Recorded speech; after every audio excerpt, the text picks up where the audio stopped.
भूतिया कैमरा। गांव के कोने में स्थित रघु की दुकान पुरानी और रहस्यमयी थी। इस दुकान के बारे में अजीबोगरीब कहानियां मशहूर थीं। कहते थे कि यहाँ रखा हर सामान अपनी एक डरावनी कहानी के साथ आता है। दुकान में घड़ियां, पुराने रेडियो, काले और सफ़ेद फोटो एल्बम और सबसे खास पुराने जमाने के कैमरे थे। लेकिन इन सब में सबसे डरावना था वह काले चमड़े से बना एक पुराना कैमरा। कहते थे कि कैमरे से खींची गई हर तस्वीर खौफनाक घटनाओं का कारण बनती थी। ये कैमरा सिर्फ एक तस्वीर नहीं खींचता था, बल्कि आत्माओं को भी पकड़ लेता था। आरव, एक युवा और महत्वाकांक्षी फोटोग्राफर, शहर में रहता था। वह पुराने और अनोखे कैमरों का संग्रह करने का शौक रखता था। एक दिन उसे रघु की दुकान के बारे में पता चला। दुकान में कदम रखते ही आरव को एक रहस्यमय एहसास हुआ।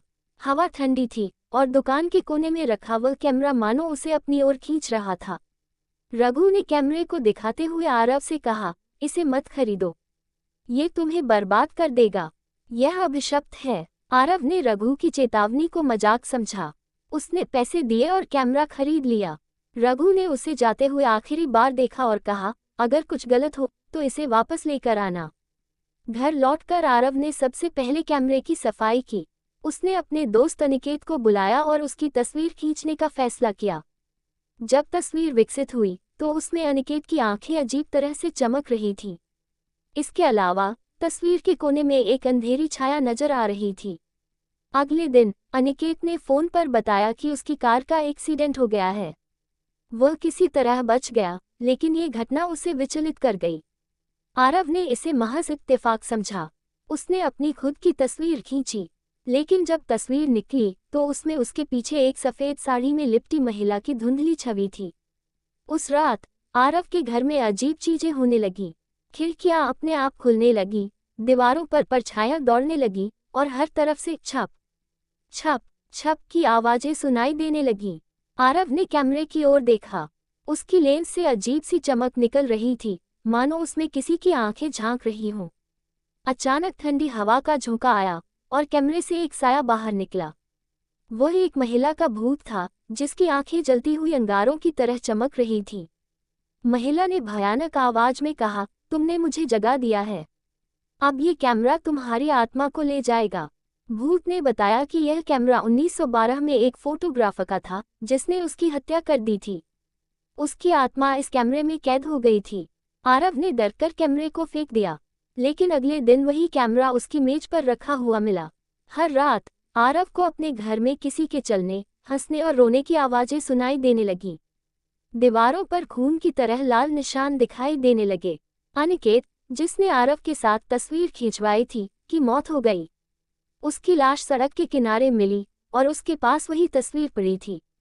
आरव ने कैमरे को जलाने की कोशिश की, लेकिन कैमरा जलने की बजाय और भी चमकने लगा। आरव ने कैमरे को नदी में फेंक दिया, लेकिन अगली सुबह वह कैमरा फिर से उसकी टेबल पर रखा हुआ था। आरव को हर रात खौफनाक सपने आने लगे। सपनों में वह एक अंधेरी जगह में फंसा होता और वह भूत उसे घूरते हुए हंसता। डरते हुए आरव ने तीसरी तस्वीर खींची। इस बार तस्वीर में सिर्फ भूत की छवि थी। आरव के घर की दीवारों पर खून के निशान उभरने लगे। हर रात वह चीखें सुनता, जो उसे सोने नहीं देती। घर के बल्ब अपने आप बंद हो जाते और अंधेरे में भूत की परछाई हर कोने में दिखाई देती। आरव को दिन रात छप छप छप की आवाज सुनाई देने लगी। आरव धीरे धीरे मानसिक रूप से कमजोर होने लगा। उसे लगता कि कोई लगातार उसे देख रहा है। कैमरे से जुड़ा भूत आरव की हर तस्वीर में दिखाई देने लगा। आरव के करीबी दोस्त और रिश्तेदार भी अजीब हादसों का शिकार होने लगे। भूत ने आरव से कहा, तुम्हारी हर कोशिश बेकार है, अब तुम मुझसे बच नहीं सकते। डरते हुए आरव ने अपनी अंतिम तस्वीर खींची। उसमें उसकी जगह सिर्फ वह भूत दिखाई दिया। अगली सुबह आरव की लाश उसके कमरे में मिली। उसकी आंखें चौड़ी और खौफ से भरी हुई थीं। गांव वालों ने कैमरे को रघु की दुकान में वापस रख दिया। रघु ने कैमरे को दुकान के सबसे अंधेरे कोने में रख दिया, जहां से वह नए शिकार का इंतजार कर रहा था।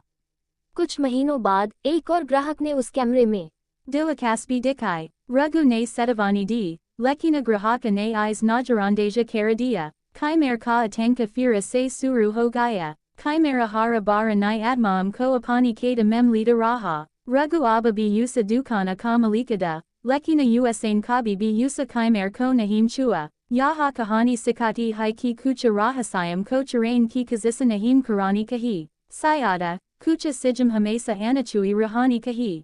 बुढ़िया की खाट। गांव के बाहरी कोने में एक पुराना खंडहरनुमा घर खड़ा था, जिसे लोग बुढ़िया का घर कहते थे। ये घर किसी वक्त एक अमीर परिवार का हुआ करता था, लेकिन अब यह वीरान पड़ा था। इस घर के बारे में गांव में कई तरह की डरावनी कहानियां फैली हुई थीं। सबसे भयानक कहानी उस घर में रहने वाली एक बूढ़ी औरत की थी, जिसका नाम बुढ़िया था। बुढ़िया हमेशा अपनी पुरानी खाट पर लेटी रहती थी। उसकी खाट का आकार इतना विशाल था कि इसे लेकर गांव में तरह तरह की अफवाहें थीं। वह खाट जैसे उसकी जान हो, वह दिन रात उस पर ही लेटी रहती। गांव वाले कहते थे कि वह खाट कोई साधारण खाट नहीं थी, बल्कि एक जादुई खाट थी। बुढ़िया का कहना था कि इस खाट में उसकी आत्मा बसी हुई थी और जब तक वह खाट नहीं छूटेगी, वह जीवित रहेगी। और यही हुआ भी। बुढ़िया ने अपनी पूरी जिंदगी खाट के साथ बिता दी थी, जब तक कि एक दिन वह अचानक घर में अकेले मर नहीं गई। उसकी मृत्यु के बाद घर में किसी ने उस खाट को छूने की कोशिश की तो खौफनाक घटनाएं होने लगीं। गांव में एक डरावनी अफवाह फैल गई थी कि जो भी उस खाट को छुएगा, उसकी जिंदगी बर्बाद हो जाएगी। खाट को छूने वालों की रहस्यमय तरीके से मौत हो जाती। कुछ लोग कहते थे कि खाट को छूते ही उसका स्वामी, बुढ़िया की आत्मा जाग जाती और उसे अपना शिकार बना लेती। गांव के बुजुर्गों का कहना था कि बुढ़िया की आत्मा अब उस खाट में बसी हुई है और खाट को छूने की हिम्मत किसी ने भी नहीं की। धीरे धीरे लोग उस घर से दूर रहने लगे। कोई भी उस खाट के पास जाने की हिम्मत नहीं करता था। एक दिन शहर से आए एक नवविवाहित दंपति अजय और पूजा ने इस पुरानी हवेली को खरीद लिया। वे दोनों विज्ञान और तर्क पर विश्वास करते थे और भूत प्रेत जैसी बातों को महज बकवास मानते थे। उन्हें गांव वालों की चेतावनियां हंसी में उड़ाते हुए लगा कि यह घर उनके लिए एक नई शुरुआत हो सकता है। ये पुराना घर बहुत अच्छा है, इसे हम अपनी पसंद के अनुसार सजाएंगे। और फिर क्या, पूरा घर हमारी पसंद का होगा, अजय ने उत्साहित होकर कहा। लेकिन जब उन्होंने उस घर में कदम रखा तो उन्हें पहले ही पल में कुछ अजीब सा महसूस हुआ। घर में एक सन्नाटा था। दीवारों पर दीमक के जाले और फर्श पर बिखरी हुई धूल के बावजूद वे दोनों नए घर के प्रति अपने उत्साह को न खोते हुए सफाई और सजावट में जुट गए। घर के एक कोने में बुढ़िया की वही पुरानी खाट पड़ी हुई थी। वह खाट अब भी पहले जैसी जर्जर और धूल से सनी हुई थी। पूजा ने देखा और तुरंत अजय से कहा, ये खाट हमें हटानी चाहिए, इससे घर का माहौल गड़बड़ हो जाएगा। अजय ने उसकी बात मानी और खाट को हटा दिया। लेकिन जैसे ही उन्होंने खाट को छेड़ा, खाट से एक अजीब सी आवाज आई, जैसे खाट ने उनसे कुछ कहा हो। अजय और पूजा को कुछ समझ नहीं आया, लेकिन उन्होंने इसे नजरअंदाज कर दिया और खाट को बाहर निकालने की कोशिश की। पहली रात जब अजय और पूजा सोने गए तो अचानक खाट से एक विचित्र आवाज सुनाई दी। चर्रर्र की आवाजें घर के अंदर गूंजने लगी। पूजा की नींद अचानक टूट गई। उसने देखा कि खाट अपने आप हिल रही थी। ये देखकर उसका दिल धड़कने लगा। अजय, देखो, खाट हिल रही है। उसने घबराकर अजय को जगाया। अजय ने खाट की तरफ देखा और मुस्कुराते हुए कहा, तुमने क्या देखा? ये तो पुरानी खाट है और लकड़ी के पुराने हिस्से में अक्सर आवाज होती है। तुम्हें बस वहम हो गया है। लेकिन पूजा को अब तक पूरा यकीन था कि कुछ न कुछ गड़बड़ है। वह पूरी रात नहीं सो पाए और खाट की तरफ देखती रही। दूसरी रात पूजा को बुरी तरह से एक सपना आया। उसने देखा कि एक बूढ़ी औरत सफेद साड़ी पहने खाट पर बैठी है। उसकी आंखों में अजीब सी लालिमा थी और वह उसे घूर रही थी। वह धीरे धीरे बोली, यह मेरी खाट है, इसे कोई छूने की हिम्मत न करना। पूजा का दिल तेजी से धड़कने लगा। जब उसने आंखें खोली तो खाट के पास अजीब सी आभा दिखाई दी, जैसे कोई छाया वहां खड़ी हो। पूजा ने अजय को जगाया, लेकिन वह फिर से मुस्कुराकर सो गया। तीसरी रात अजय ने भी खाट से अजीब घटनाएं महसूस की। रात के मध्य में खाट से फिर से चिंगारियों जैसी आवाजें आने लगी। वह खाट खिसकने लगी और पूरे कमरे में ठंडी हवा का झोंका आ गया। अचानक खाट से कुछ धुआं उठने लगा और उसमें बुढ़िया का चेहरा उभर आया। अजय और पूजा दोनों घबराए हुए थे। उन्होंने देखा कि खाट के चारों ओर काले बादल घेरने लगे थे, जैसे कोई भूतिया आंधी चल रही हो। खाट से एक खौफनाक आवाज आई, यह मेरी खाट है, इसे मत छुओ। अजय और पूजा ने फिर गांव के बुजुर्गों से मदद मांगी। एक बूढ़ी महिला ने बताया, वह खाट किसी साधारण खाट की तरह नहीं है। बुढ़िया ने अपनी आखिरी सांस उसी पर ली थी और उसकी आत्मा अब उसी खाट में बसी है। बुजुर्ग महिला ने बताया कि बुढ़िया की खाट को जलाना, हटाना या छूना किसी के लिए भी मुमकिन नहीं है। जो भी उसे हटाने की कोशिश करता, उसके साथ कोई भयानक दुर्घटना होती। अजय और पूजा ने तय किया कि वे इस खाट को जलाकर ही दम लेंगे। उन्होंने खाट के चारों ओर घेर कर आग लगाने की कोशिश की, लेकिन जैसे ही उन्होंने माचिस जलाया, पूरा घर कांपने लगा। खाट से तेज आवाजें आने लगीं और चारों ओर धुआं फैलने लगा। खाट की चीखें तेज होती गईं, तुम मेरी खाट को नहीं हटा सकते, इसे छोड़ दो। फिर एक धुंधली आकृति खाट के पास खड़ी हो गई। वह बुढ़िया थी, उसकी आंखें लाल हो चुकी थीं। अजय और पूजा डर के मारे घर छोड़ने लगे। जैसे ही वे घर से बाहर निकले, खाट में तेजी से आग फैलने लगी और पूरे घर में अजीब घटनाएं घटने लगीं। बुढ़िया का भूत उनका पीछा करता हुआ बाहर आया और चीखते हुए कहा, तुम दोनों को अपनी खाट से दूर नहीं जाने दूंगी। अजय और पूजा ने घर छोड़ दिया और फिर कभी वहां वापस नहीं लौटे। गांव वालों का कहना है कि खाट अब भी उसी घर में है और रात के समय वहां से अजीब आवाजें आती हैं। वह खाट अब भी जिंदा है और बुढ़िया की आत्मा उसी में बसी हुई है। जो भी उस खाट को छूने की कोशिश करता है, वह हमेशा के लिए उसकी कैदी बन जाता है। बुढ़िया की खाट का राज अब भी गांव में एक भूतिया कहानी की तरह सुनाई देती है और कोई भी उस खाट के पास जाने की हिम्मत नहीं करता। भूतिया हवेली। ये कहानी एक छोटे से गांव की है, जहां एक पुरानी हवेली खड़ी थी, जिसका नाम था भूतिया हवेली। लोग कहते थे कि हवेली में हर रात अजीब अजीब आवाजें आती हैं, कभी किसी के कदमों की आवाज, कभी घड़ी की टिकिंग की आवाज, और सबसे डरावनी छन छन की आवाज, जो किसी चूड़ी या पायल की आवाज जैसी लगती थी। कहते हैं कि हवेली के अंदर एक छायादार, अधूरी आत्मा थी, जो किसी को भी अंदर आते देखती थी और उसे वापस जाने नहीं देती थी। गांव में अर्जुन नाम का एक युवक आया। वह साहसी था और हमेशा रहस्यों को हल करने की कोशिश करता था। गांव के लोग अर्जुन को हवेली के बारे में चेतावनी देते रहे, लेकिन अर्जुन ने किसी की बात पर ध्यान नहीं दिया। उसने ठान लिया था कि वह हवेली में रात बिताएगा और उसके रहस्य को सुलझाएगा। रात के अंधेरे में अर्जुन हवेली की ओर बढ़ता गया। जैसे ही वह हवेली के पास पहुंचा, उसे एक अजीब सी ठंडी हवाओं का झोंका महसूस हुआ। हवेली के दरवाजे पर जंग लग चुकी थी, लेकिन किसी अदृश्य ताकत ने उसे खोला। अर्जुन ने धीरे धीरे कदम बढ़ाए और हवेली के अंदर प्रवेश किया। अंदर घना अंधेरा था और हवेली की दीवारों पर घास और काई चढ़ चुकी थी। अर्जुन ने अपनी टॉर्च की रोशनी इधर उधर घुमाई। हर कोने में पुरानी चीजें पड़ी हुई थीं। उसे ऐसा लगा जैसे हवेली के अंदर कुछ है, कुछ जो उसे देख रहा है। तभी कहीं दूर से एक हल्की सी छन छन की आवाज सुनाई दी। अर्जुन ठिठक गया। आवाज वहीं से आ रही थी जहां एक अंधेरा कमरा था। उसने सोचा कि हो न हो, यह आवाज हवेली की उस अदृश्य आत्मा की हो सकती है। अर्जुन जैसे ही उस कमरे की ओर बढ़ता है, अचानक हवेली का दरवाजा बंद हो जाता है। अर्जुन को महसूस हुआ कि हवा की दिशा बदल चुकी थी। वह मुड़ा, लेकिन सामने दीवार से कुछ अजीब सी कंकरों की आवाज आ रही थी। अर्जुन ने धीरे धीरे दीवार की ओर कदम बढ़ाए। जैसे ही उसने दीवार के पास अपनी टॉर्च की रोशनी डाली, उसकी आंखें फैल गईं।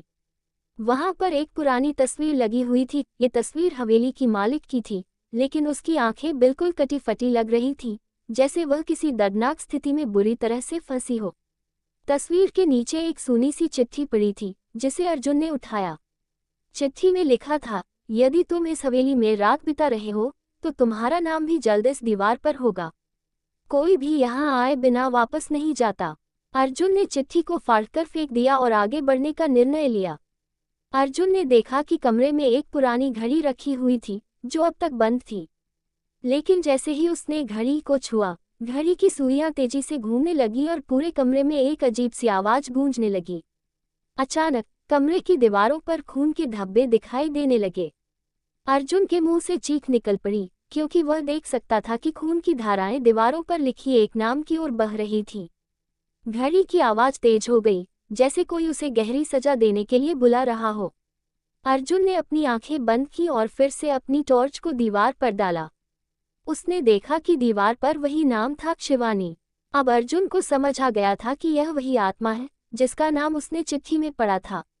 लेकिन उसके पास समय नहीं था, क्योंकि घड़ी की सुइयां अब उसे समय की ओर धकेल रही थीं, जैसे कि वे कुछ और गहरे रहस्य को खोलने वाली हों। अर्जुन को अब यह महसूस होने लगा कि हवेली में सिर्फ एक आत्मा नहीं, बल्कि बहुत सारी आत्माएं फंसी हुई थीं। हवेली की हर दीवार से आवाजें आ रही थीं, जैसे कोई मदद के लिए पुकार रहा हो। तभी एक कमरे के अंदर से एक चिल्लाहट सुनाई दी। अर्जुन ने देखा कि उस कमरे का दरवाजा खुला था और उसमें कोई नहीं था, लेकिन वहां की हवा इतनी घनी हो गई थी कि अर्जुन को सांस लेना मुश्किल हो गया। अर्जुन ने जैसे ही कदम रखा, अचानक से दरवाजा बंद हो गया और कमरे का तापमान इतना घट गया कि अर्जुन का शरीर कांपने लगा। उसकी आंखों के सामने एक भूतनी प्रकट हुई, जो सफेद साड़ी पहने थी और उसके शरीर पर खून के धब्बे थे।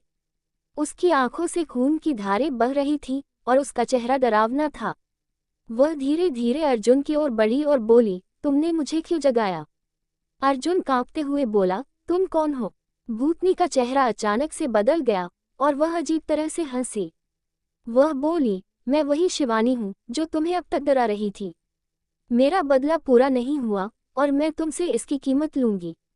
अर्जुन ने अपनी सारी हिम्मत जुटाई और कहा, अगर तुम मुक्त होना चाहती हो तो मुझे बताओ कि तुम्हारा बदला क्या है। भूतनी ने उसे अपनी कटी फटी आंखों से घूरते हुए कहा, तुम्हें मुझे उस आदमी का नाम देना होगा जिसने मुझे मार डाला। तभी मेरी आत्मा शांति से मुक्त हो पाएगी। अर्जुन अब समझ गया था कि शिवानी की आत्मा किसी के कारण यहाँ फंसी हुई थी।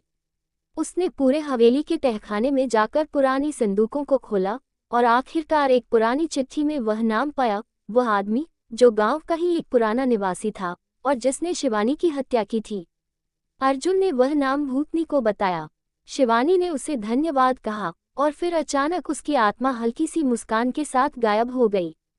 हवेली में गहरी शांति छा गई और अर्जुन ने राहत की सांस ली। वह हवेली से बाहर निकला, लेकिन उसकी आंखों के सामने वह नाम और वह चेहरा हमेशा के लिए दर्ज हो गया। क्या हवेली का भूत खत्म हो चुका था? क्या वह आत्मा सच में मुक्त हो गई थी? इन सवालों के जवाब हमेशा के लिए हवेली की दीवारों के बीच छिपे रह गए। Please subscribe our YouTube channel.